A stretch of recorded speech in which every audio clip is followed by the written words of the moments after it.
प्रथम अध्याय कथा की महिमा।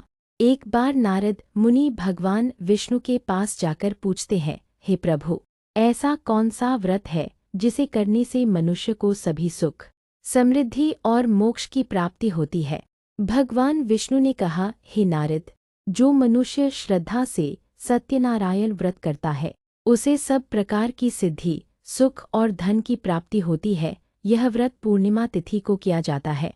द्वितीय अध्याय निर्धन ब्राह्मण की कथा।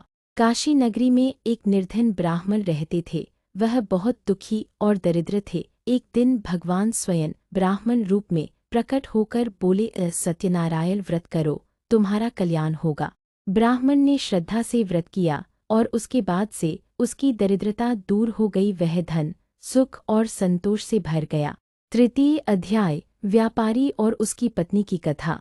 एक समृद्ध व्यापारी ने भी सत्यनारायण व्रत किया और पुत्र रत्न की प्राप्ति हुई। पुत्र का नाम उन्होंने सदानंद रखा। एक बार जब वह व्यापार हेतु नाव से जा रहा था, उसने व्रत का संकल्प तो लिया, पर वापसी में राजा ने उसे चोर समझकर बंदी बना लिया। बाद में सत्यनारायण भगवान की कृपा से वह मुक्त हुआ और उसने विधिपूर्वक व्रत किया। चतुर्थ अध्याय लीलावती और कलावती की कथा। वही व्यापारी की पत्नी लीलावती और पुत्रवधू कलावती घर पर सत्यनारायण व्रत करती रहीं। एक बार व्रत के दिन कलावती पूजा छोड़कर बाजार चली गई। भगवान ने क्रोधित होकर उसके पति को अदृश्य कर दिया। बाद में पश्चाताप कर उन्होंने विधिपूर्वक व्रत किया तो भगवान ने उन्हें क्षमा कर दिया और व्यापारी पुत्र फिर प्रकट हो गया। पंचम अध्याय राजा तुंगध्वज की कथा। एक बार राजा तुंगध्वज ने व्रत का अनादर किया। व्रत के दिन जब किसान